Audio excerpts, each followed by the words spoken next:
Hiwalay na tayo. Gusto ko nang ibaba ang pabigat sa buhay ko. At ikaw iyon. Sa loob ng 43 taon ng aming pagsasama, iyan ang mga salitang pinilit kong ibaon sa pinakasulok ng aking lalamunan. Ngunit ng araw na iyon, kusang kumawala ang mga katagang iyon na parang punyal na matagal ko nang hinasa. 43 taon. Isang buong buhay na iginugol ko sa pag-asang magbabago ang ihip ng hangin.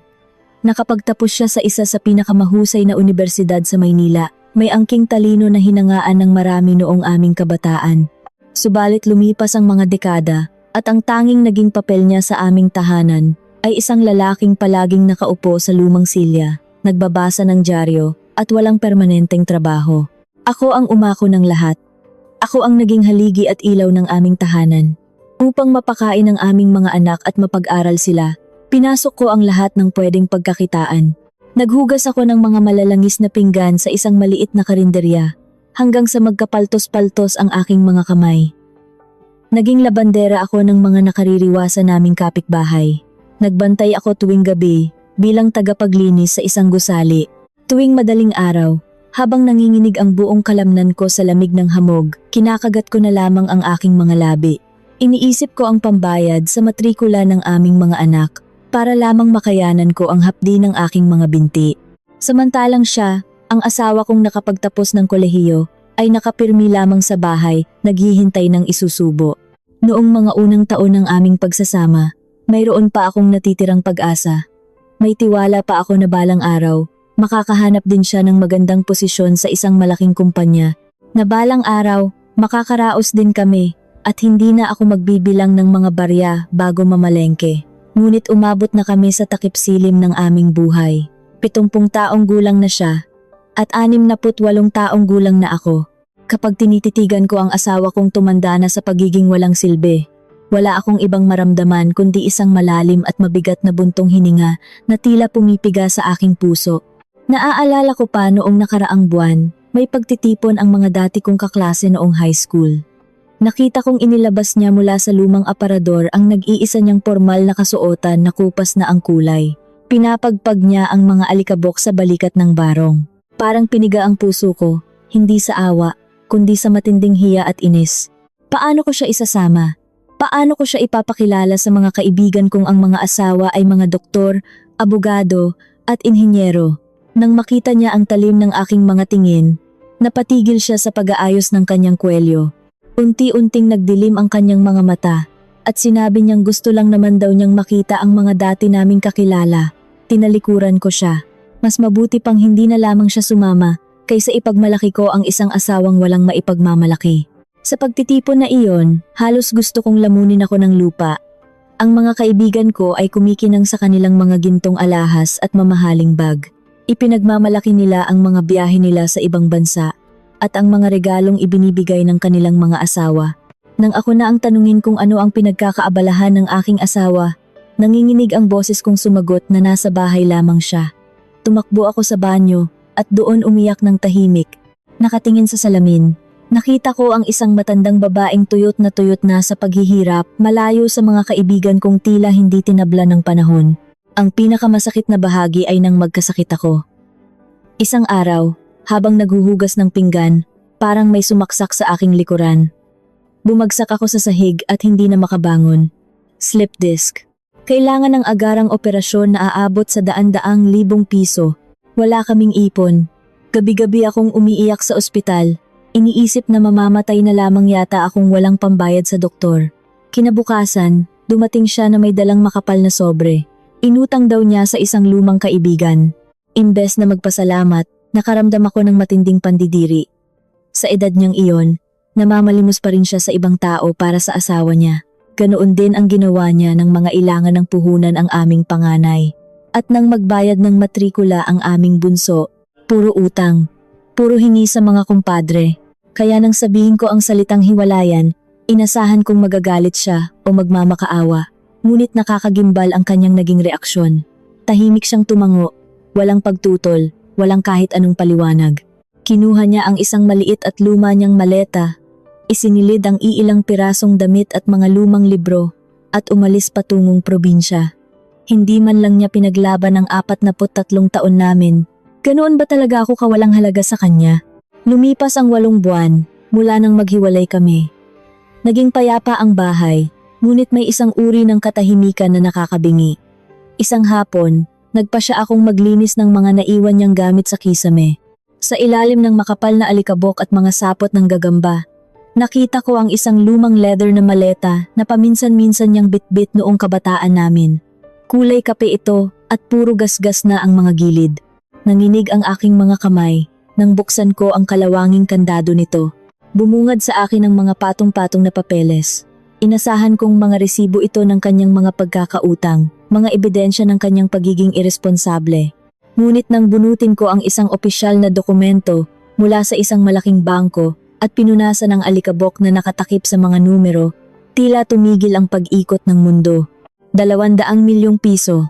Napaupo ako sa maalikabok na sahig. Nanikip ang aking dibdib, pinunasan ko ang aking mga mata. Inisip na marahil ay nanlalabo lamang ang aking paningin dahil sa katandaan. Ngunit nandoon ang kanyang pangalan, malinaw na malinaw, kasama ang nakakapanindig balahibong halaga ng pera. Sa ilalim ng mga papeles ng bangko ay isang maliit na kuwadernong balat na kupas na kupas na. Ano ang ibig sabihin nito? Bakit may ganitong kalaking halaga ang isang lalaking habambuhay kong kinutya dahil sa kanyang kawalan ng trabaho? Nanginginig ang buo kong katawan nang dahan-dahan kong buklatin ang unang pahina ng lumang kuwaderno at ang mga salitang nakasulat sa kanyang pamilyar na kumpas ng kamay ay tuluyang magpapabagsak sa lahat ng pinaniniwalaan ko sa loob ng 43 taon. Nanginginig ang aking mga daliri habang dahan-dahan kong inililipat ang unang pahina ng kupas na kuwaderno. Ang amoy ng lumang papel at pinatuyong tinta ay tila nagdala sa akin pabalik sa mga panahong pilit ko nang ibinabaon sa limot. Sa unang pahina, nakasulat ang pamilyar at maayos niyang kumpas ng kamay, mga numero, mga petsa, at mga maikling tala na tila mga patalim na unti-unting ibinabaon sa aking dibdib. Nobyembre 15, taong 1978, basa ko sa mahinang boses, halos pabulong, habang ang aking mga mata ay nakatitig sa mga linyang iyon. Operasyon sa gulugod ng aking asawa. Nagbenta ng ilang sapi mula sa kumpanya. 500,000 piso. Tumigil ang pagtibok ng aking puso, nanlamig ang buo kong katawan, at halos hindi ako makahinga. Ang petsang iyon, at iyon ang araw na bumagsak ako sa kusina dahil sa matinding sakit sa aking likuran. Iyon ang araw na umiyak ako ng buong magdamag sa isang malamig na higaan sa ospital. Iniisip na mamamatay na lamang ako dahil wala kaming pambayad sa operasyon. Kinabukasan noon, dumating siya na may dalang makapal na sobre, at sinabing inutang niya iyon sa isang kaibigan. Naaalala ko pa ang talim ng aking mga salita sa kanya ng araw na iyon. Imbes na magpasalamat, sinumbatan ko siya. Sinabi ko sa kanya na napakawalang kwenta niya dahil umaasa pa rin siya sa awa ng ibang tao sa edad niyang iyon.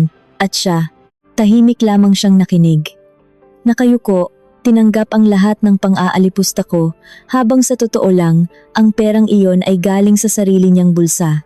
Galing sa pinaghirapan niya. Nanginginig ang aking mga labi nang ilipat ko ang sumunod na pahina. Bawat dulo ng pahina ay basa ng aking mga luha na hindi ko na mapigilang pumatak. Marso 10, taong 2005, pagpapatuloy ko sa pagbabasa. Matrikula ng aming bunso para sa kolehiyo, 100,000 piso, nagbenta ng ilang sapi. Iyon din ang araw na pinagalitan siya ng aming anak. Naaalala ko kung paano umirap ang aming bunso at sinabing nakakahiya raw na ang kanyang ama ay walang ibang ginawa kundi manghingi at mangutang sa mga dating kaklase. Namula ang mukha ng asawa ko noon, ngunit wala siyang sinabi kundi, "Patawad anak." Agosto 20, taong 2010, basa ko pa sa sumunod na linya. Puhunan para sa negosyo ng aming panganay. 2 milyong piso, kinuha mula sa mga dibidendo. Halos sumabog ang aking dibdib sa matinding pagsisisi. Ang panganay namin, na kumuha ng pera ng walang kahit anong pasasalamat, na tiningnan ang kanyang ama ng may halong pandidiri. Ang asawa kong tinawag kong pabigat. Ang asawa kong pinagbintangan kong walang ambag sa pamilya. Nakatala sa kuwadernong iyon ang bawat sentimo na ginastos namin sa loob ng maraming dekada. Ang pagpapagawa ng sirang bubong, ang bayad sa ospital noong nagka-impeksyon ako, ang pambili ng mga gamit sa bahay. Bawat patak ng pawis na inaakala kong galing lamang sa akin ay sinuportahan ng yaman na inilihim niya ng napakatagal na panahon. Hindi ko na kinaya. Bumagsak ako sa sahig, yakap-yakap ang lumang kuwaderno. Sumigaw ako sa sakit, isang paos na palahaw ng isang babaeng nabuhay sa isang napakalaking kasinungalingan. Ako ang naging mangmang, ako ang naging bulag. Sa loob ng 43 taon, tiningnan ko siya bilang isang alipin sa sarili niyang pamamahay. Pinaparamdam ko sa kanya araw-araw na hindi siya sapat, na isa siyang pagkakamali sa buhay ko. Pero bakit? Bakit niya itinago ito? Kung mayroon siyang ganito kalaking pera, bakit niya hinayaang kutyain siya ng kanyang sariling mga anak? Bakit niya hinayaang durugin ko ang kanyang pagkatao sa harap ng ibang tao? Bakit niya piniling magmukhang basahan sa paningin ng mundo, gayong kaya niyang bilhin ang respeto ng sinuman? Dali-dali kong kinuha ang aking telepono. Nanginginig ang aking mga kamay na pinindot ang numero ng bangkong nakatatak sa dokumento. Kailangan kong malaman kung totoo ang lahat ng ito. Baka isa lamang itong panaginip, baka nababaliw na ako. Nang sumagot ang isang babae sa kabilang linya, halos mabulunan ako sa sarili kong laway nang ibigay ko ang pangalan ng aking asawa at ang numero ng kanyang account. Opo, Ginang, sagot ng babae sa kabilang linya. Ang boses nito ay formal at magalang. Ang account po na ito ay nakapangalan sa inyong asawa. Siya po ay isa sa pinakamatagal na naming VIP na kliyente. Mahigit 30 taon na po siyang nag-i-invest sa aming bangko. Ang kabuuang halaga po ng kanyang mga shares at pera ngayon ay nasa mahigit 200 milyong piso. Binitawan ko ang telepono. Tumama ito sa sahig na gawa sa kahoy. Lumikha ng isang malakas na tunog na umalingaw-ngaw sa buong kabahayan. Totoo ang lahat. Ang asawang itinaboy ko palabas ng pintuan 8 buwan na ang nakararaan, na may bitbit lamang na iilang pirasong lumang damit, ay isang milyonaryo na palihim na bumuhay sa aming pamilya. Biglang pumasok sa aking isipan ang pangalan ng nag-iisa niyang matalik na kaibigan, si Eduardo. Isang dating tagapamahala sa isang malaking bangko. Si Eduardo lamang ang tanging kaibigan ng asawa ko na paminsan-minsan ay bumibisita sa amin noong araw. Sigurado akong may alam siya. Sigurado akong alam niya ang sikretong ito. Kinabukasan, hindi na ako nag-aksaya ng oras. Pumunta ako sa bahay ni Eduardo sa isang eksklusibong subdivision. Sinalubong niya ako ng may pagtataka sa kanyang mga mata. Ngunit nang makita niya ang panginginig ng aking mga balikat at ang pamamaga ng aking mga mata, tila naunawaan na niya kung bakit ako naroon. Pinapasok niya ako at pinaupo sa isang magarang sopa. Alam ko na. Umiiyak kong sabi sa kanya bago pa man siya makapag-alok ng inumin. Nakita ko ang mga papeles sa kisame, ang pera sa bangko, ang mga shares. Eduardo, parang awa mo na, ipaliwanag mo sa akin. Bakit niya itinago ito? Bakit niya hinayaang tratuhin namin siya, na parang isang basurahan, sa loob ng mahigit 4 na dekada? Huminga ng malalim si Eduardo. Tiningnan niya ako nang may pinaghalong awa at kalungkutan. Kinuha niya ang kanyang salamin at dahan-dahang pinunasan ito bago muling magsalita. Akala mo ba talaga tamad ang asawa mo? Malumanay ngunit may diin na tanong ni Eduardo. Ang boses niya ay tila may dalang bigat ng nakaraan. Akala mo ba nagising na lang siya isang araw at piniling maging walang silbi sa paningin mo at ng mga anak ninyo? Napakunot ang aking noo. Wala akong masagot kundi ang patuloy na paghikbi. Siya ang pinakamatalino sa aming lahat noong nasa unibersidad pa kami. Pagpapatuloy ni Eduardo, ang kanyang mga mata ay nakatitig sa kawalan, tila inaalala ang mga panahong iyon. Pagkatapos naming graduate, nakatanggap agad siya ng napakagandang posisyon sa isang malaking kumpanya. Mataas ang sweldo niya, maganda ang posisyon, at tiyak na ang magandang kinabukasan niya. Kung ganoon, bakit siya huminto? Tanong ko. Ang boses ko ay basag na basag. Bakit bigla na lamang siyang natambay sa bahay at hindi na muling naghanap ng trabaho? Bumuntong hininga ng napakalalim si Eduardo at tumingin ng direkta sa aking mga mata. Ang kanyang seryosong ekspresyon ay nagpadaloy ng kilabot sa aking gulugod. Pumunta ka ba rito para malaman ang buong katotohanan? Tanong ni Eduardo. Ang boses ay seryoso at malamig. Dahil ang katotohanang sasabihin ko sa iyo ngayon tungkol sa ginawa niya noong 2 taon ng inyong kasal ay maaaring tuluyang sumira sa natitira mo pang katinuan. Handa ka na bang malaman kung sino talaga ang taong itinaboy mo?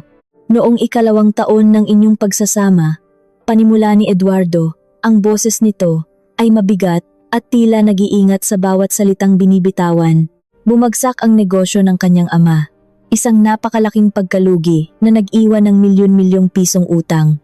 Ang mga nagpautang ay nagbanta na kukunin ang lahat ng ari-arian ng kanyang pamilya at maaari pang makulong ang kanyang matandang ama. Kumunot ang aking noo habang patuloy na umaagos ang mga luha sa aking mga pisngi. Utang? Milyon-milyong utang? Bakit wala siyang sinabi sa akin? Bakit itinago niya ang ganoon kalaking problema? Umiling si Eduardo. Dahil nagdadalang tao ka noon sa inyong panganay. Maselan ang iyong pagbubuntis. Ayaw niyang makadagdag sa iyong mga alalahanin. Sa halip na ipasa sa iyo ang bigat, pinasa niya itong mag-isa. Napagtanto niya na kung mananatili siya sa kanyang magandang posisyon sa kumpanya, aabutin siya ng habang buhay bago mabayaran ang ganoon kalaking halaga mula sa kanyang buwanang sweldo. Kaya gumawa siya ng isang napakadelikadong desisyon.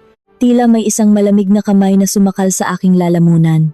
Nanlalaki ang aking mga mata habang hinihintay ang susunod na sasabihin ni Eduardo. Nagbitiw siya sa trabaho, patuloy nito. Ginamit niya ang lahat ng kanyang naipon, ang kanyang husay sa numero, at ang kanyang talino upang mag-aral at mamuhunan sa pamilihan ng sapi o stock market. Nang panahong iyon, wala pang mga computer o internet na madaling ma-access sa mga bahay. Kaya kung maaalala mo, araw-araw siyang nagbabasa ng dyaryo. Hindi siya nagbabasa ng comics o balitang sports na gaya ng lagi mong isinusumbat sa kanya. Binabasa niya ang pahina ng kalakalan. Pinag-aaralan niya ang galaw ng mga kumpanya. Ginagawa niyang opisina ang inyong maliit na sala. Parang tinamaan ng kidlat ang aking buong pagkatao. Bumalik sa aking isipan ang mga alaala noong kami ay nagsisimula pa lamang. Ang mga umaga kung saan nakaupo siya sa aming lumang silya, napapaligiran ng mga dyaryo, may hawak na lapis at isang maliit na kwaderno. Naaalala ko kung paano ko siya sininghalan, kung paano ko inagaw ang dyaryo sa kanyang mga kamay at itinapon iyon sa basurahan dahil sa matinding galit, sinasabing nag-aaksaya lamang siya ng panahon habang ako ay nagpapakamatay sa pagtatrabaho. Wala siyang sinabi noon, pinulot lamang niya ang lukot na dyaryo at tahimik na inayos. Wala akong kaalam-alam na sa mga sandaling iyon, pinapalago niya ang perang magliligtas sa kanyang ama at ang perang kalaunan ay bubuhay sa aming pamilya. Ako ay naguhugas ng pinggan para sa barya, habang siya ay tahimik na gumagawa ng milyon sa loob ng aming masikip na tahanan. Sa loob ng 8 taon, nabayaran niya ang lahat ng utang ng kanyang pamilya at pagpapatuloy ni Eduardo. Bakas ang matinding paghanga sa kanyang tinig at hindi lamang iyon, dahil sa kanyang husay, napalago niya ang natitirang pera. Noong 10 taon ng inyong kasal, umabot na sa unang milyon ang kanyang malinis na kinita. Tuwang-tuwa siya noon. Tumawag siya sa akin at sinabing handa na siyang sabihin sa iyo ang lahat. Handa na siyang bilhan ka ng malaking bahay, mga mamahaling damit, at iparanas sa iyo ang buhay na matagal na niyang ipinangako. Bahagyang natigilan si Eduardo. Ang kaninang paghanga sa kanyang mga mata ay napalitan ng isang malalim na kalungkutan. Tumingin siya sa akin. Isang tingin na puno ng panghihinayang. Pero may nangyari ng araw na iyon, hindi ba? Mahinang tanong ni Eduardo. Isang araw, kung saan umuwi ka mula sa pakikipagkita sa iyong mga lumang kaibigan. Natigilan ako. Unti-unting gumapang ang kilabot sa aking balat habang binubuksan ng aking isipan ang isang alaalang matagal ko nang ibinaon. 10 taon ng aming kasal. Iyon ang unang pagkakataon na dumalo ako sa isang malaking pagtitipon ng mga kababaihan sa aming baryo. Iyon din ang araw na nakita ko ang bagong sasakyan ng aking kumare, ang mga bagong alahas ng aking mga kaibigan, at ang pagmamalaki nila sa kani-kanilang mga asawa. Naaalala ko ang pag-uwi ko ng gabing iyon. Sinalubong niya ako ng isang napakatamis na ngiti, may inihandang simpleng hapunan sa mesa. Ngunit imbes na suklian iyon, tiningnan ko siya mula ulo hanggang paa. Tiningnan ko ang kanyang kupas na kamiseta. Sinumbatan ko siya. Sinabi ko sa kanya na nagsisisi akong pinakasalan ko ang isang lalaking walang maipagmalaki. Sinabi ko sa kanya na nakakahiya siyang maging asawa. Sa unang pagkakataon, nakita ko kung paano namatay ang liwanag sa kanyang mga mata. Hindi siya sumagot. Unti-unti niyang iniligpit ang mga plato at pumasok sa kwarto ng walang kibot. Nakita niya kung paano nagbago ang tingin mo sa kanya ng gabing iyon. Patuloy ni Eduardo, tila isinasalaysay ang mismong sugat ng aking asawa. Narinig niya ang mga salitang binitiwan mo at doon siya natakot. Nakita niya na ang pag-ibig mo ay unti-unti nang nilalamon ng paghahangad sa material na bagay at pagkumpara sa buhay ng iba. Naisip niya, Kung sasabihin ba niya sa iyo na isa siyang milyonaryo, mamahalin mo ba siya dahil sa kung sino siya? O mamahalin mo lamang siya dahil sa ginhawang maibibigay ng kanyang pera? Napahagulhol ako ng malakas. Pinaghahampas ko ang aking sariling dibdib habang nararamdaman ko ang tila paghiwa ng libu-libong patalim sa aking kaluluwa. Ganoon ba ako kababaw? Ganoon ba ako naging kasama? Pinili niyang itago ang kanyang yaman at tiisin ang lahat ng pang-aalipusta ko, ang pang-iinsulto ng aming mga anak, dahil nais niyang panghawakan ang natitirang porsyento ng tunay na pag-ibig na ibinigay ko sa kanya noong kami ay mahirap pa. Pinili niyang magmukhang basahan para lamang maprotektahan ang aming pagsasama mula sa kasakiman. At ako, tinupad ko ang pinakamalaking kinatatakutan niya. Pinatunayan ko na hindi sapat ang kanyang presensya, ang kanyang pag-ibig, kung walang nakakabit na tagumpay sa paningin ng ibang tao. Tahimik na tumayo si Eduardo mula sa kanyang kinauupuan. Naglakad siya patungo sa isang malaking estante ng mga aklat at binuksan ang isang maliit na kahon na gawa sa kahoy. May kinuha siyang isang lumang sobre mula roon. Kulay kape na ang mga gilid nito at halatang matagal nang naitabi. Lumapit siya pabalik sa akin at dahan-dahang inilapag ang sobre sa mumesa sa aking harapan. Bago siya umalis patungong probinsya 8 buwan na ang nakararaan, panimula ni Eduardo, ang boses nito ay nanginginig ng bahagya. Dumaan siya rito sa bahay ko. Dala niya ang lumang maleta na naglalaman lamang ng iilang pirasong damit. Payapa ang kanyang mukha, walang bahid ng galit o puot sa iyo. Ibinilin niya ito sa akin. Sinabi niya, ibigay ko raw ito sa iyo sa oras na malaman mo ang buong katotohanan. Tiningnan ko ang sobre. May nakasulat na pangalan ko sa harap, gamit ang pamilyar at maayos niyang kumpas ng kamay para sa aking mahal na asawa. Nakasulat diyan ang huling sikreto, bulong ni Eduardo. Ang tanging bagay na hindi niya kailanman sinabi sa akin o kanino man. Isang lihim na nag-uugnay sa unang araw ng inyong pagkikita at sa dahilan kung bakit, sa kabila ng lahat ng pananakit mo, ay hindi kanya nagawang iwan. Nanginginig ang aking mga daliri habang inaabot ko ang sobre. Bakit tila ang bigat-bigat nito? Ano pa ba ang hindi ko alam? Ano ang huling katotohanan na mas lalong dudurog sa aking naghihingalong puso? Binuksan ko ang nakatuping papel sa loob at nang mabasa ko ang unang linya, naramdaman ko ang paglamig ng buong paligid. Nanginginig ang aking mga kamay habang nakatitig sa lumang papel na paboritong gamitin ng aking asawa. Pamilyar na pamilyar sa akin ang bawat kurba ng kanyang mga letra. Ngunit sa pagkakataong ito, ang bawat salita ay tila mga nagbabagang baga na isinusubo sa aking kaluluwa. Basa na ng luha ang aking mga mata, kaya't pilit kong kinurap-kurap ang mga ito upang mabasa ng malinaw ang mensaheng itinago niya sa akin. Mahal kong asawa, basa ko sa unang linya, at doon pa lamang ay humagulgol na ako. Sa kabila ng lahat ng pananakit ko sa kanya, sa kabila ng pagtataboy ko sa kanya palabas ng aming pamamahay, mahal pa rin ang tawag niya sa akin. Kung nababasa mo ito, marahil ay alam mo na ang katotohanang matagal kong kinimkim, pagpapatuloy ng liham. Patawad kung kinailangan kong magsinungaling. Patawad kung hinayaan kong isipin mo na wala akong silbi. Hindi ko ginusto na magdusa ka sa pagtatrabaho. Hindi ko ginusto na makita kang umiiyak sa pagod tuwing madaling araw. Sa bawat gabing umuuwi kang may paltos sa mga kamay, halos isumpa ko ang aking sarili. Napahawak ako sa aking dibdib. Sumisikip ang paghinga ko. Kung nakikita pala niya ang paghihirap ko, bakit hindi siya nagsalita? Bakit hindi niya ibinigay sa akin ang ginhawa na hawak-hawak na niya? Marahil ay nagtatanong ka ngayon kung bakit hindi ko na lamang inilabas ang pera. Dugtong ng liham. Tila nababasa ang mismong tumatakbo sa aking isipan. Naaalala mo ba noong unang taon ng ating pagsasama? Nakatira tayo sa isang maliit na kwarto, umuulan at tumutulo ang bubong. Naghati tayo sa isang pakete ng murang pansit, ngunit napakatamis ng iyong ngiti. Tiningnan mo ako sa mga mata at sinabi mong, kahit ganito lang tayo, basta magkasama tayo, masaya ako. Iyon ang pinakamagandang araw sa buong buhay ko. Napapikit ako ng mariin. Sariwang-sariwa pa sa aking alaala ang araw na iyon. Ang nipis ng aming kutsyon, ang lamig ng hangin na pumapasok sa siwang ng bintana, ngunit ang init ng aming pagmamahalan ay sapat na upang paligayahin ang aming mga puso. Ako iyon. Ang babaeng iyon ay ako, bago ako lulunin ng sistema ng mundo. Pero nagbago ang panahon, patuloy niya sa liham. Nakita ko kung paano kaunti-unting kinain ng pagod ng inggit, ng pagnanasang makipagsabayan sa iyong mga kaibigan. Nakita ko kung paano napalitan ng puot ang iyong mga ngiti at kung paano naging patalim ang iyong mga salita. Gusto kitang iligtas. Ilang beses kong tinangkang ibigay sa iyo ang lahat ng yaman ko. Ngunit sa tuwing gagawin ko iyon, nakikita ko ang pandidiri mo sa akin dahil sa akala mong kawalan ko ng kakayahan. Kinagat ko ang aking labi hanggang sa malasahan ko ang sarili kong dugo.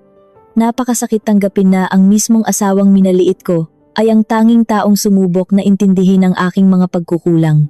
Natakot ako, pag-amin niya sa papel. Natakot ako na kung sasabihin ko sa iyo ang totoo, mamahalin mo lamang ang pera ko at hindi na ako. Natakot ako na baka ang natitirang pag-ibig mo sa akin ay tuluyan ng mamatay at mapalitan ng pag-ibig sa luho. Kaya mas pinili kong magmukhang tanga. Mas pinili kong tanggapin ang bawat lait mo at ng ating mga anak dahil sa tuwing inaalagaan mo ako kahit galit ka, nararamdaman kong nandoon pa rin ang asawang minahal ko noong tayo ay walang-wala pa. Napabagsak ako sa sahig, yakap-yakap ang kanyang liham. Patawad, patawad, patawad, paulit-ulit kong iyak. Umalingaw-ngaw ang boses ko sa malaking sala ni Eduardo. Wala akong pakialam kung magmukha akong baliw. Ako ang pumatay sa aming pag-ibig. Ako ang nagtaboy sa taong walang ibang ginawa kundi protektahan ako ng palihim. Ngunit hindi pa roon nagtatapos ang liham. Nang ipagpatuloy ko ang pagbabasa sa pinakahuling bahagi, isang matinding kilabot ang gumapang mula sa aking mga paa patungo sa aking batok. Nang hingin mo ang hiwalayan, hindi ako lumaban. Nakasulat roon, ang mga letra ay medyo malabo na. Tila ba pinatakan din ng kanyang mga luha habang isinusulat niya ito. Dahil naramdaman kong iyon na lamang ang tanging paraan upang maging masaya ka. Ngunit may isa pang dahilan. Isang buwan bago mo formal na hilingin ang paghihiwalay natin, nagpatingin ako sa doktor. Tumigil ang tibok ng puso ko. Nanlaki ang aking mga mata at nagunahan ang pawis sa aking noo. Doktor? Kailan siya nagkasakit? Wala siyang nabanggit na kahit ano, ni hindi ko man lang siya nakitang dumaing. Mayroon akong malalang sakit sa puso. Paglalahad ng aking asawa sa liham. Sabi ng doktor, napabayaan ko raw. Marahil ay dahil sa dami ng stress at sa kawalan ng tamang pag-aalaga. Ibinigay na nila ang taning ko. 6 hanggang 8 buwan na lamang ang itatagal ko sa mundong ito. Napasinghap ako ng malakas. Pilit kong hinabol ang aking hininga. Pakiramdam ko ay lulunurin ako ng mismong hangin sa loob ng kwarto. 8 buwan. 8 buwan na ang nakalipas mula nang maghiwalay kami. At umalis siya patungong probinsya. Ayaw kong gugulin mo ang huling mga araw mo sa pag-aalaga sa isang matandang tulad ko pagtatapos ng liham. Sapat na ang 43 taon ng paghihirap mo. Ngayon, malaya ka na. Ang 200 milyong nasa bangko ay nakapangalan na sa iyo. Ibinigay ko na ang lahat. Masaya akong aalis sa mundong ito dahil alam kong hindi ka na maghihirap pa. Mahal na mahal kita hanggang sa aking huling hininga. Binitawan ko ang papel at humarap kay Eduardo. Nakayuko lamang siya, tahimik na lumuluha habang pinupunasan ang kanyang salamin. Eduardo! Sigaw ko. Ang boses ko ay halos mapatid sa sobrang panginginig. Kailan? Kailan pa ito? Totoo ba? May taning ang buhay niya. 8 buwan na ang nakalipas simula nang umalis siya. Nasaan siya ngayon? Buhay pa ba siya? Huminga ng malalim si Eduardo at tumingin sa akin. Ang kanyang mga mata ay puno ng lungkot na hindi maipaliwanag. May inilabas siyang isang maliit na pirasong papel mula sa kanyang bulsa at iniabot sa akin.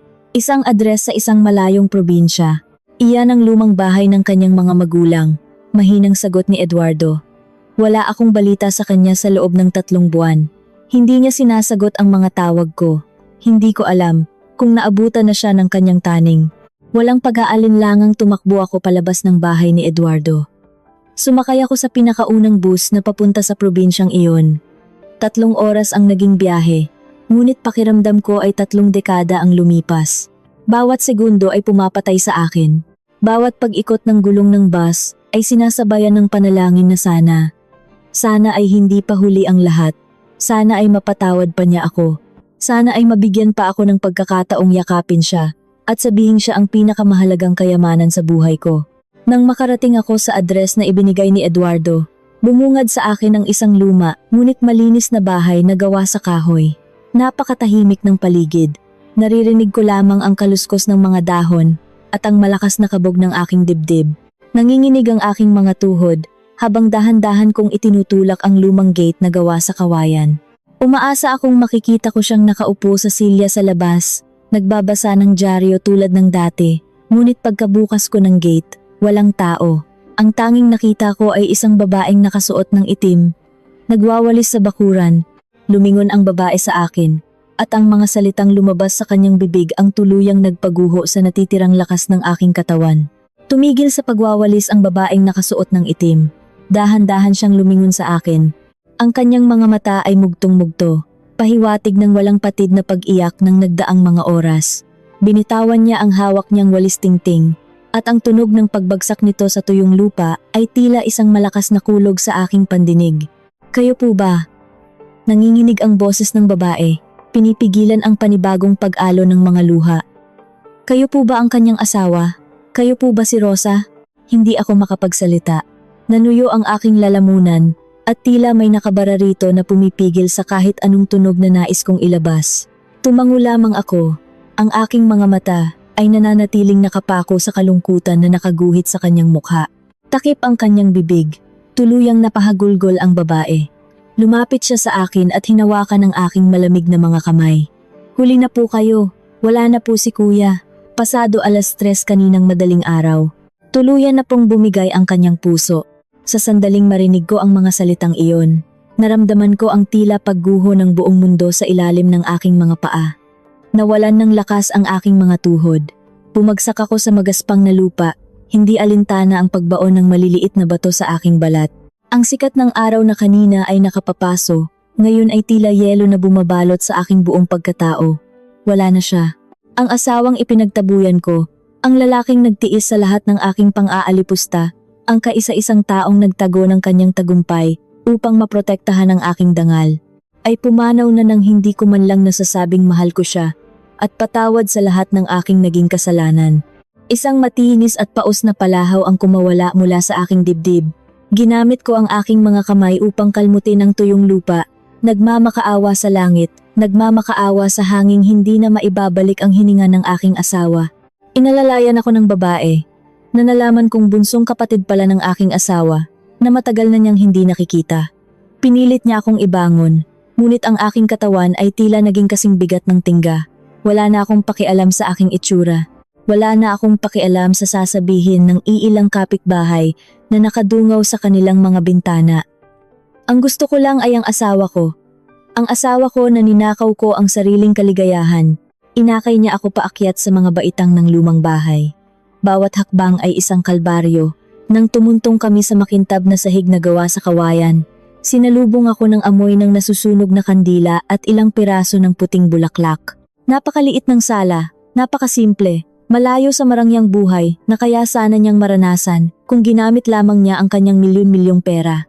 Sa gitna ng maliit na sala, sa ibabaw ng isang simpleng papag, ay nakalatag ang kanyang malamig na katawan. Wala pang kabaong, naghihintay pa lamang daw ng mga taga-funeraria mula sa bayan. Nakasuot siya ng isang malinis at puting polo na paborito niyang isinusuot tuwing nagsisimba kami noong kabataan namin. Dahan-dahan akong lumapit. Hinihila ang sarili kong mga paa na tila nakabaon sa semento. Nang makita ko ang kanyang mukha, halos humiwalay ang aking kaluluwa sa aking katawan. Napakapayat niya. Ang kanyang mga pisngi ay humpak. Ang kanyang mga mata ay malalim, at ang kanyang balat ay kasing putla ng papel. Ngunit sa kabila ng pisikal na pagbabagong idinulot ng malalang sakit, naroon ang isang mapayapang ekspresyon sa kanyang mukha. Tila ba sa kanyang huling hininga, wala siyang naramdamang pagsisisi. Bumagsak ako sa gilid ng papag at niyakap ang kanyang malamig na katawan. "Mahal ko, asawa ko, gumising ka." Pagmamakaawa ko, ang aking mga luha ay bumabasa sa kanyang puting polo.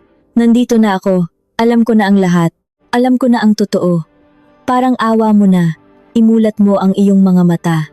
Susuklian ko ang lahat ng paghihirap mo. Patawarin mo ako, patawarin mo ang napakasama mong asawa." Hinalikan ko ang kanyang noo, ang kanyang mga pisngi, ang kanyang mga labing kailanman ay hindi na muling magsasalita upang sabihing mahal niya ako.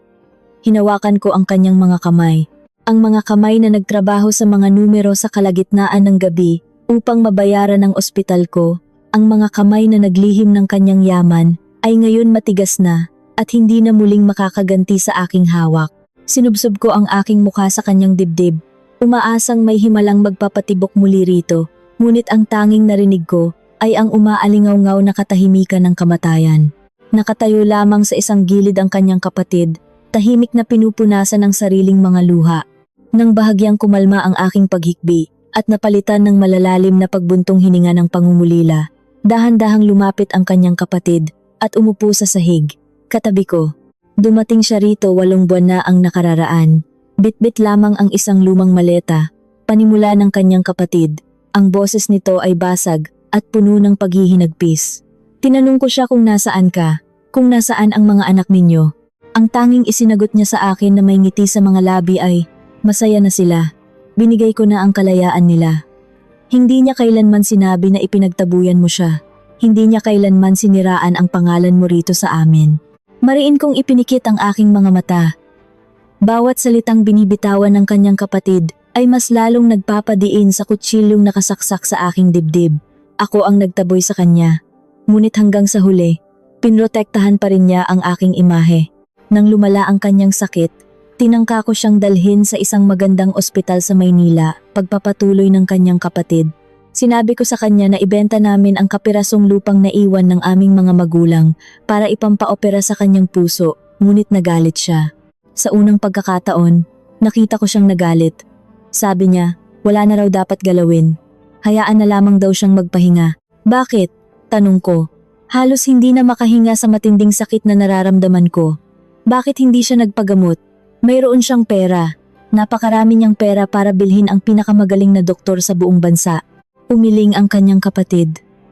Iyon din ang inakala ko, na baka may naipon siya. Ngunit araw-araw, ang tanging ginagawa niya ay umupo sa labas ng gate. Mula pagsikat ng araw hanggang sa paglubog nito, nakatingin lamang siya sa kalsada.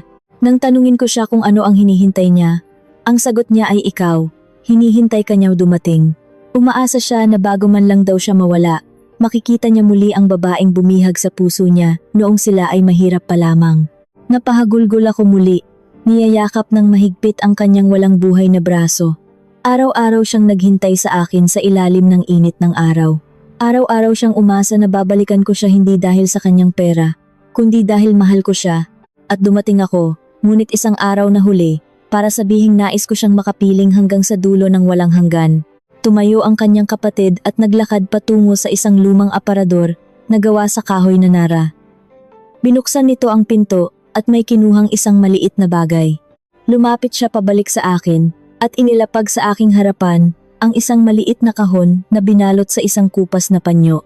Bago siya nalagutan ng hininga kaninang madaling araw, mahinang sabi ng kanyang kapatid, ang boses ay nanginginig sa matinding emosyon. Hinawakan niya ng mahigpit ang aking kamay at inabot ito. Sabi niya, matagal na raw niya itong itinatago mula pa noong unang araw ng inyong kasal. Hinihintay raw niya ang tamang pagkakataon upang ibigay ito sa iyo. Ngunit dahil alam niyang hindi na niya aabuti ng pagsikat ng araw, ibiniling niya sa akin na ibigay ito sa iyo sa oras na dumating ka. Tiningnan ko ang nakabalot na kahon. Nanginginig ang aking mga daliri na inabot ito. Ang telang bumabalot dito ay ang panyong iniregalo ko sa kanya noong nag-iisang taon pa lamang kaming mag-asawa.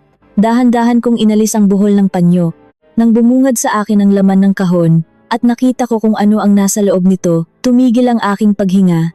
At isang nakakagimbal na katotohanan na hindi ko kailanman naisip sa buong buhay ko ang tuluyang nagpabagsak sa aking katinuan. Dahan-dahan kong inalis ang huling tiklop ng lumang panyo.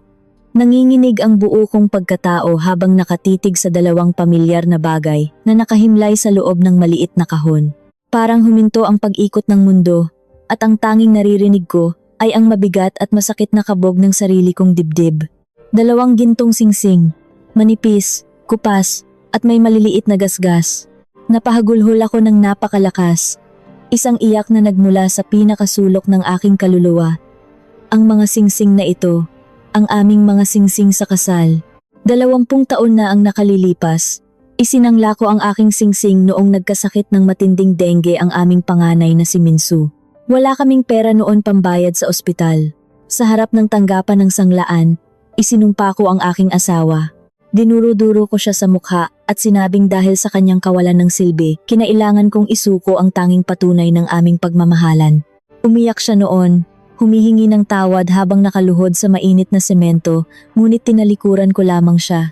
Simula ng araw na iyon, hindi na muling nag-cruise ang aming mga daliri na may suot na singsing. Kinuha ko ang maliit na piraso ng papel na nakatupi sa ilalim ng mga singsing. Pamilyar ang kanyang sulat kamay. Basa na ito ng lumang luha at ngayon ay nadagdagan pa ng sarili kong pagtangis. Tinubos ko ito kinabukasan din. Basa ko sa maikling liham. Gusto ko sanang ibalik sa iyo, ngunit nakita ko ang galit sa iyong mga mata. Naisip ko, hindi na ako karapat-dapat na isuot mo ang singsing na nag-uugnay sa atin, kaya itinago ko muna. Iingatan ko muna hanggang sa dumating ang araw na muli mo akong titingnan ng may pagmamahal. Hihintayin ko ang araw na iyon, kahit abutin pa ng habang buhay. Napahiga ako sa sahig na kawayan, yakap-yakap ang maliit na kahon, 20 taon. 20 taon niyang itinago ang mga singsing na ito, naghihintay na magbago ang pagtingin ko sa kanya. At ano ang ibinayad ko? Isang papel ng hiwalayan. Pinalayas ko siya at hinayaang mamatay na mag-isa sa isang malayong probinsya. Ako ang pumatay sa aking asawa. Ang aking kayabangan, ang aking puot, ang aking kaimbutan ito, ang mga lasong unti-unting kumitil sa kanyang buhay. Lumapit ang kanyang bunsong kapatid at marahang hinaplos ang aking likuran. Umiiyak din siya, nakikiramay sa matinding pagdurusa na ngayon ay sumisira sa aking katinuan. Ate Rosa, mahinang tawag ng kapatid ng aking asawa. Hindi lamang po iyan ang gusto niyang malaman ninyo. Bago siya nawalan ng malay, may binanggit siya tungkol sa inyong mga anak.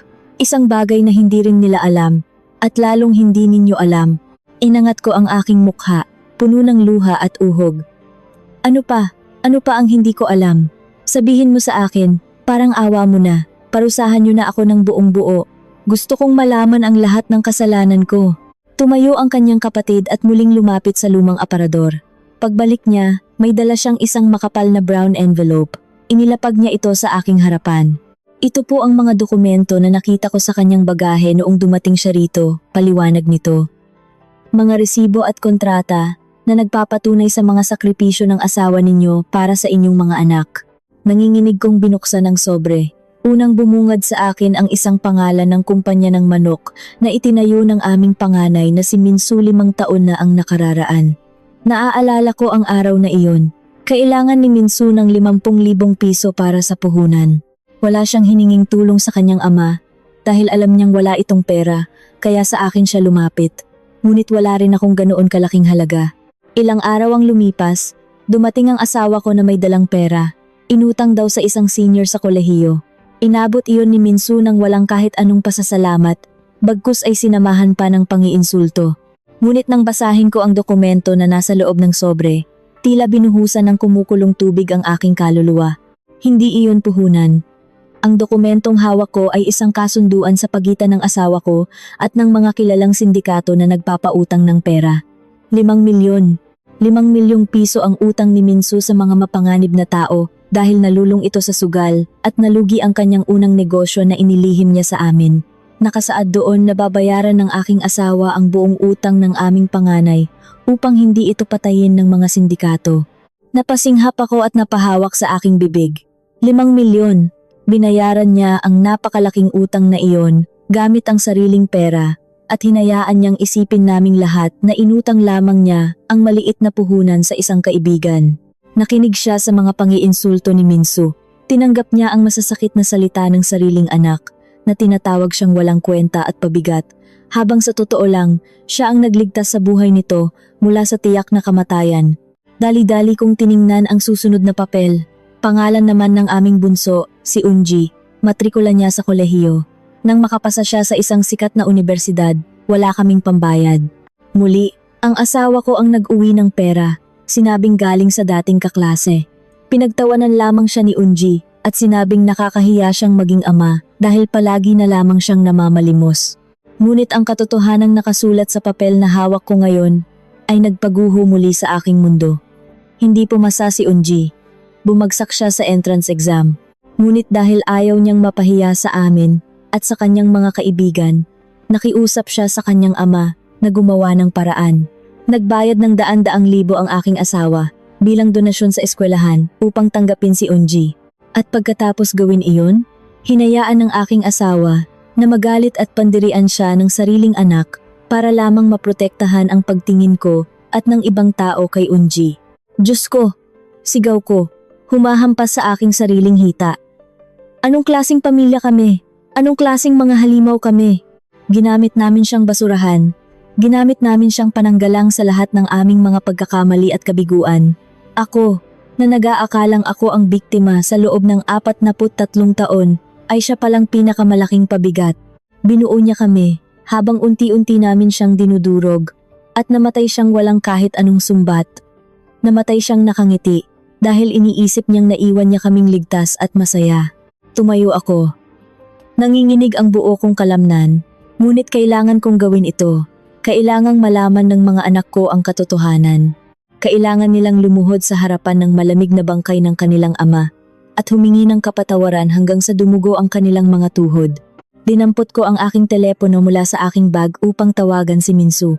Ngunit bago ko pa man mapindot ang numero ng aking panganay, nakarinig ako ng malakas at mabilis na ugong ng sasakyan mula sa labas. Isang itim na kotse ang mabilis na pumarada at muntik nang sumalpok sa lumang kawayang gate ng bahay. Pabalibag na bumukas ang pintuan ng sasakyan. Bumaba si Minsu, magulo ang buhok, nanlilisik ang mga mata, at namumula ang buong mukha sa matinding galit. Sumunod na bumaba si Unji na walang tigil sa pag-iyak. Naglakad si Minsu nang mabilis papasok sa bakuran. Hindi man lang tiningnan ang nakahimlay na katawan ng kanyang ama sa loob ng sala. Tumingin siya ng diretso sa akin, at ang mga salitang isinigaw niya ay tuluyang nagpatigil sa pagdaloy ng dugo sa aking mga ugat. Mama, anong ginawa mo? Bakit mo inilipat ang lahat ng pera? Sigaw ni Minsu, nanginginig ang mga kamao. Wala na, ubos na ang 200 milyon sa bangko.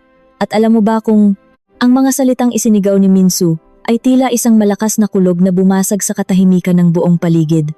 Nakatayo siya sa pintuan ng maliit na sala, namumula ang mukha at ang mga ugat sa kanyang leeg ay litaw na litaw dahil sa matinding galit.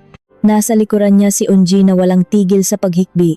Ngunit nang masdan ko ang kanyang mga mata, alam kong hindi iyon paghikbi ng pangungulila para sa isang yumaong ama. Iyon ay pag-iyak ng isang taong nawalan ng luho at kayamanan. Dumaan sila sa gilid ng papag. Wala pang isang dangkal ang layo nila sa malamig na katawan ng kanilang ama, ngunit ni hindi man lang nila ito tinapunan ng tingin. Nilampasan nila ang bangkay ng taong nagbigay sa kanila ng buhay, na parang isa lamang itong lumang kasangkapan na humaharang sa kanilang daraanan. Pera. Nanginginig ang aking mga labi. Unti-unting napalitan ng nakakapasong puot ang matinding kalungkutan sa aking dibdib. Tiningnan ko silang dalawa mula ulo hanggang paa.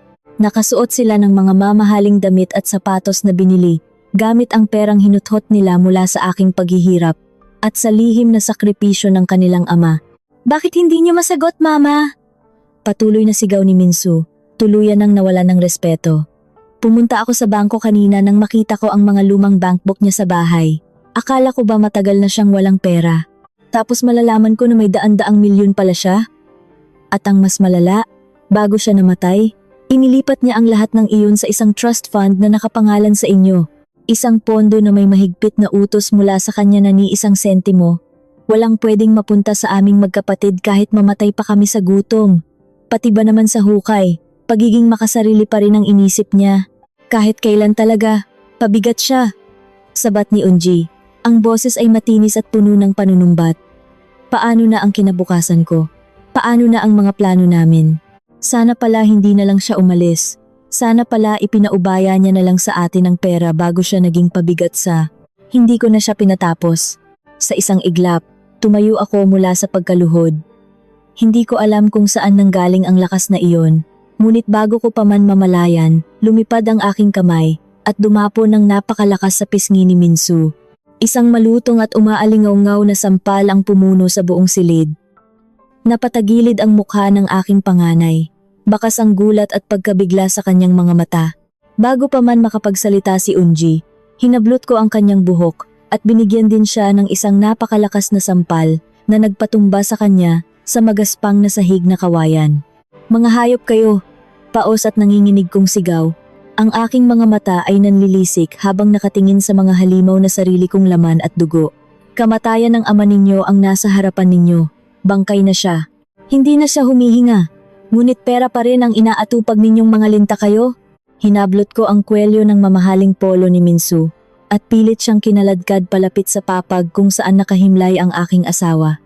Pumiglas siya, ngunit ginamit ko ang buong bigat ng aking katawan upang idiin ang kanyang mukha malapit sa namumutlang mukha ng kanyang ama. "Tingnan mo siya!" Tili ko habang walang humpay ang pag-agos ng aking mga luha. "Tingnan mo ang lalaking tinawag mong walang kwenta. Tingnan mo ang lalaking ikinahiya mo ng paulit-ulit." Kinuha ko ang makapal na brown envelope mula sa sahig at walang awang inihampas iyon sa mukha ni Minsu. Kumalat ang mga papeles, lumipad sa ere bago dahan-dahang bumagsak sa harapan nilang magkapatid. "Basahin ninyo." Hagulgol ko, pakiramdam ko ay pinupunit ang aking lalamunan sa bawat salitang lumalabas dito. "Basahin ninyo kung ano ang ginawa ng lalaking tinawag ninyong makasarili." Nanginginig ang mga kamay ni Minsu na dinampot ang unang pahina. Ito ang kontrata mula sa sindikato. Habang binabasa niya ang mga salitang nakasulat doon, nakita ko kung paano unti-unting nawala ang kulay sa kanyang mukha. Nanlaki ang kanyang mga mata. At ang kanyang labi ay nagsimulang manginig ng walang kontrol. 5 milyon. Pabulong na basa ni Minsu. Ang boses ay naging paos sa matinding takot at pangingilabot. Binayaran niya ang utang ko. Siya ang nagligtas sa akin sa mga sindikato 5 taon na ang nakararaan. Dinampot din ni Unji ang isa pang dokumento habang nakaupo sa sahig, ang resibo ng malaking donasyon sa universidad. Nakita ko kung paano niya tinakpan ang kanyang bibig.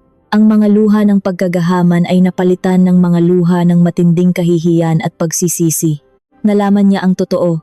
Nalaman niya na hindi dahil sa talino niya kaya siya nakapasok sa eskwelahan, kundi dahil sa dugo at pawis ng amang araw-araw niyang sinusumbatan. "Akala ninyo magaling kayo?" Hagulgol ko, napaupo sa sahig dahil sa matinding panghihina ng aking mga tuhod. "Akala ninyo narating ninyo ang lahat ng mag-isa? Walang kwenta ang inyong mga posisyon, walang kwenta ang inyong mga yaman. Lahat iyan ay galing sa pawis ng lalaking nakahiga ngayon dyan.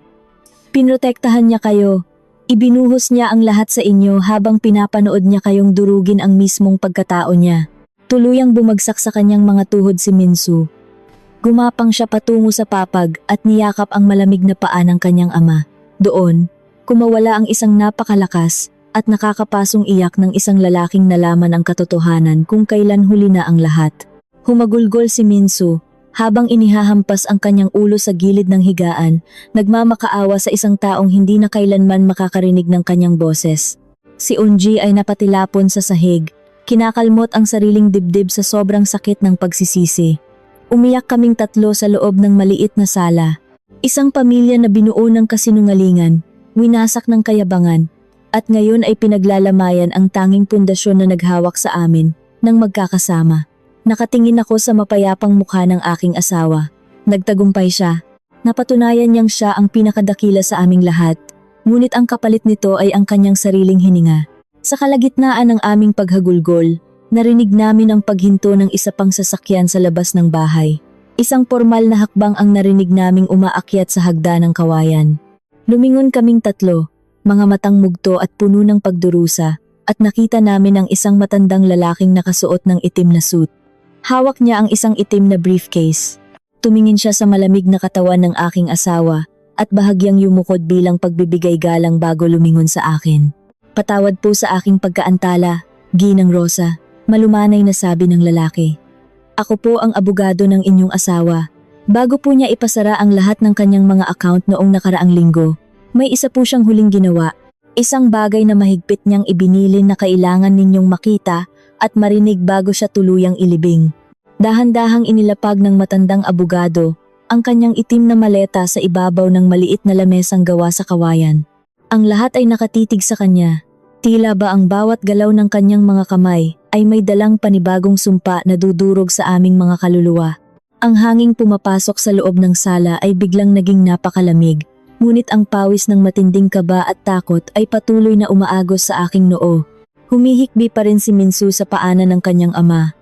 Habang si Unji ay nakasubsob sa sahig, walang lakas na iangat ang kanyang mukha.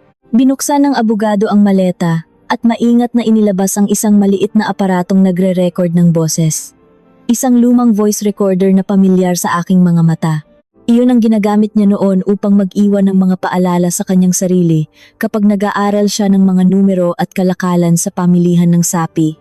3 araw bago siya pumanaw, panimula ng abogado, ang kanyang boses ay nagtataglay ng matinding respeto at kalungkutan. Ipinatawag niya ako rito sa probinsya. Hindi na siya makabangon noon.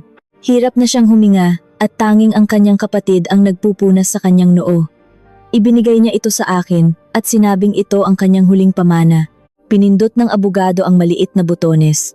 Sa simula, ang tanging narinig namin ay ang mahinang pag-ugong ng makina, sinundan ng isang malalim, rasposo at nahihirapang paghinga. Pagkatapos, umalingaw-ngaw ang boses na 8 buwan kong hindi narinig. Ang boses na madalas kong bulyawan, ang boses na palagi kong pinatatahimik tuwing susubok itong magpaliwanag. Nire-record ba nito? Ayos na ba? Dinig naming tanong ng aking asawa mula sa tape, sinundan ng isang mahinang pag-ubo na tila pumupunit sa kanyang dibdib. Kusang napapikit ang aking mga mata at panibagong alon ng luha ang nag-unahang pumatak sa aking mga pisngi. Naririnig ko ang matinding sakit sa bawat pagbigkas niya ng salita, ngunit ang tono ng kanyang boses ay nananatiling mahinahon at puno ng pag-ibig. Minsu, Unji, mga anak ko, simulang bati niya mula sa nakaraan. Napaigtad si Minsu mula sa pagkakayakap sa mga paa ng kanyang ama. Tumingala siya at tumitig sa voice recorder. Ang kanyang mga mata ay nanlalaki at puno ng matinding pagsisisi. Umiyak siya ng walang tunog, nakanganga, habang ang kanyang buong katawan ay nanginginig sa bawat pantig na binibitawan ng lalaking labis niyang kinamuhian. Alam ko na sa oras na marinig ninyo ito, galit marahil kayo, dahil inilagay ko ang lahat ng pera sa isang trust fund na hindi ninyo madaling makukuha, pagpapatuloy ng aking asawa. Ang boses nito ay pumuputol-putol dahil sa kakapusan ng hininga. Huwag ninyong isiping itinakwil ko kayo o pinaparusahan ko kayo. Ginawa ko ito dahil mahal na mahal ko kayong dalawa. Minsu, anak, alam kong matalino ka, ngunit naligaw ka ng landas. Binayaran ko ang buhay mo sa mga sindikato 5 taon na ang nakararaan hindi para isumbat iyon sa iyo, kundi para bigyan ka ng pangalawang pagkakataon. At ikaw, Unji, ang aking magandang prinsesa, ang halaga ng isang tao ay hindi nasusukat sa pangalan ng kanyang unibersidad o sa luho ng kanyang mga damit. Huminto ang boses sa recorder, sinundan ng ilang segundong matinding pag-ubo at paghingal. Gusto kong yakapin ang makina. Gusto kong ipasok ang sarili ko sa loob ng recording upang hagurin ang kanyang likod at bigyan siya ng tubig. Ngunit wala akong magawa kundi ang makinig sa kanyang unti-unting pagkamatay. Kung ibibigay ko ng buo sa inyo ang pera ngayon, sisirain lamang kayo nito, patuloy niya matapos ang ilang saglit. Nakasaad sa kontrata ng abogado na makukuha lamang ninyo ang inyong bahagi sa oras na mapatunayan ninyong kaya ninyong mabuhay ng marangal na kaya ninyong tumayo sa sarili ninyong mga paa nang hindi nang hihingi sa iba. Matuto kayong magpakumbaba mga anak. Iyon ang pamanang hindi mananakaw ni Numan. Patawad kung naging mahinang ama ako sa paningin ninyo. Ngunit kailanman, hindi ako nakaramdam ng pagod na mahalin kayo. Tuluyang bumagsak ang mukha ni Minsu sa sahig. Humihiyaw ng napakalakas. Tinatawag ang kanyang ama. Nagmamakaawa ng tawad. Si Unji ay gumapang palapit sa papag at hinawakan ang malamig na kamay ng kanyang ama. Inilalagay iyon sa kanyang mukha habang walang tigil sa paghingi ng kapatawaran. Ngunit huli na ang lahat. Hindi na maibabalik ng kanilang mga luha, ang pusong tumigil na sa pagtibok. At para sa iyo, Rosa, tila tumigil ang pag-ikot ng mundo ko nang banggitin niya ang aking pangalan. Ang boses niya ay biglang naging napakalambing, tila ba nagbalik kami sa unang araw ng aming pagkikita. Ang aking asawa, ang aking kaisa-isang pag-ibig. Bulong niya sa recording at narinig ko ang mahinang pag-iyak niya mula sa kabilang linya. Patawad kung umalis ako ng walang paalam. Patawad kung hinayaan kong lamunin ka ng galit sa loob ng 43 taon. Nakikita ko ang pagod sa iyong mga mata araw-araw at pinatay ako ng katotohanang ako ang naging dahilan ng pagbabago ng iyong puso. Hindi. Umiling ako ng mabilis. Kinakausap ang hangin. Hindi ikaw ang may kasalanan. Ako. Ako ang naging halimaw. Ako ang naging gahaman. Huwag mong sisihin ang iyong sarili, mahal ko. Tila sinagot niya ang aking sinabi. Naibigay ko na ang lahat. Malaya ka na sa mga obligasyon. Malaya ka na sa paghihirap. Gamitin mo ang lahat ng naiwan ko upang hanapin ang kaligayahang hindi ko naibigay sa iyo bilang isang asawang palaging nasa bahay.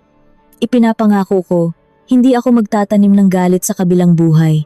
Maghihintay ako roon, at sana, sa panahong iyon, pagdating ng araw na magkita tayong muli, pipiliin mo ulit ang isang lalaking walang-wala kundi ang dalisay na pag-ibig niya sa iyo.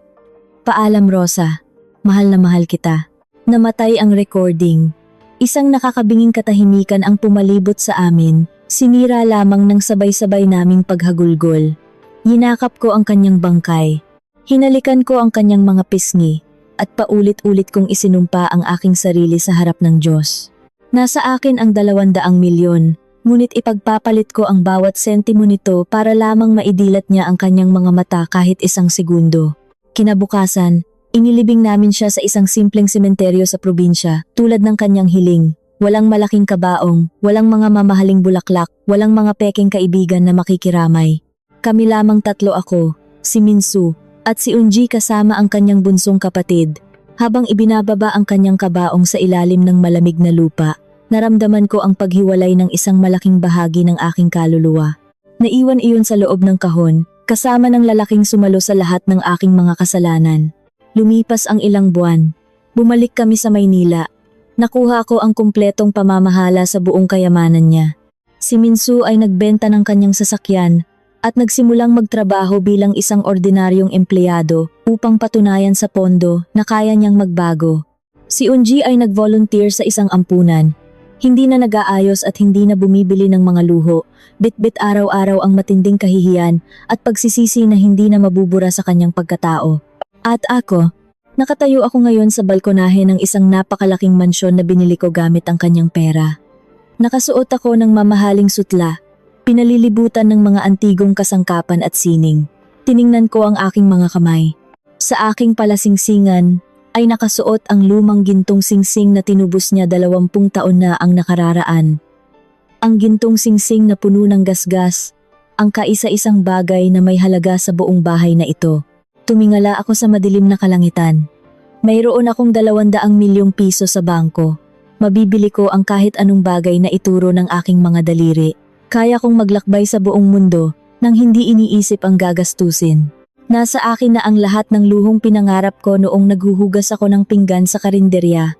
Ngunit habang tinititigan ko ang malamig na gabi, isang katanungan ang patuloy na bumabaon at unti-unting pumapatay sa aking katinuan.